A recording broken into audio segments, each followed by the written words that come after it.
Avec plaisir. Virginie Joron, la Commission européenne présente son plan de relance. Dans le détail de ce plan de relance, donc suite évidemment à la crise économique qui a été aggravée par l'épidémie de Covid-19, on s'aperçoit qu'une part du budget non négligeable est attribuée notamment à l'entrée des Balkans dans l'Union européenne. Ça fait un peu partie des bizarreries qu'on peut trouver dans ce rapport. Est-ce que c'est cohérent en fait selon vous?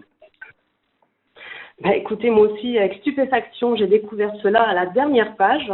C'est quand même curieux.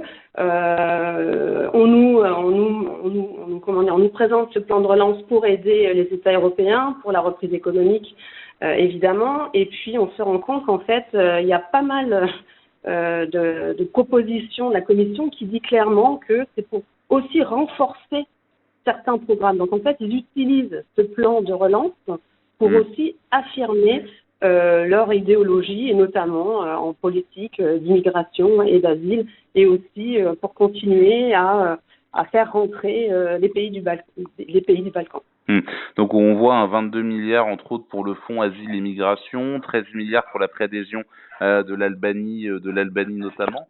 Finalement, c'est quoi le but en fait? C'est le sauvetage de l'Europe, mais d'abord le coup de bélier idéologique en prime, quoi.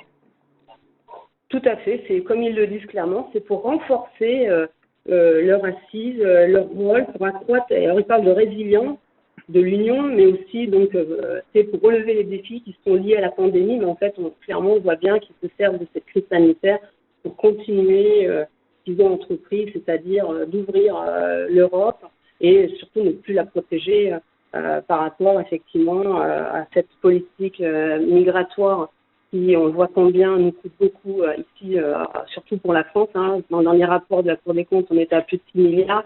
Donc on voit bien que ça ne va pas à l'encontre de nos intérêts. En tout cas, de manière plus générale, Virginie Joron, on sait que cette crise économique va frapper durement la France. On parle de récession, de plusieurs centaines de milliers de chômeurs supplémentaires dans les mois à venir, alors même que toutes les conséquences de l'épidémie de Covid-19 ne sont pas encore connues. On a l'impression que l'Union européenne, a pas été très présente, en tout cas auprès des Français, dans la gestion de cette crise. On se rappelle les vidéos d'Ursula von der Leyen qui nous montraient comment se laver les mains au lieu de présenter un plan de sortie de crise. Finalement, l'Union européenne n'a pas été au rendez-vous. En fait, on a l'impression dans cette gestion de crise. Bah écoutez, elle est comme d'habitude, elle est déconnectée. Elle est à Bruxelles derrière dans des bureaux bien aseptisés. Elle s'est pas rendue compte de la crise que les Européens connaissaient. On l'a vu avec l'exemple en Italie.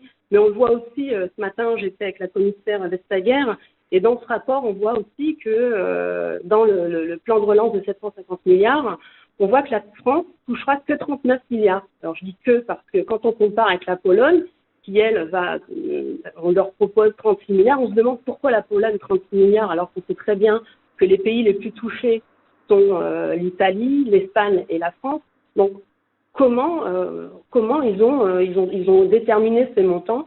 Voilà, c'est encore un exemple de plus qui démontre qu'ils ne sont pas en face de la réalité, déconnectés. On l'a vu avec cette vidéo qui était hallucinante quand on voyait que nous étions en pénurie de masques et on voyait que les malades et les morts augmentaient. Donc on l'a vu et aujourd'hui avec ce plan de relance, on voit ils ont pris en compte des éléments de la crise.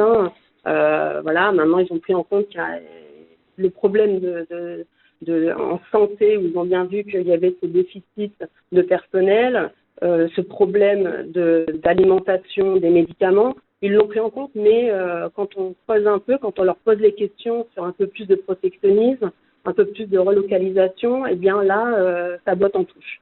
Ouais. Donc ils ont pris la mesure un peu de cette crise, mais pas tout à fait. Eux, ce qu'ils souhaitent, c'est encore plus de fédéralisme. Et je terminerai avec ça, à la question comment on va financer ça. Aujourd'hui, il n'y a pas de réponse, si ce n'est un début, c'est l'impôt européen.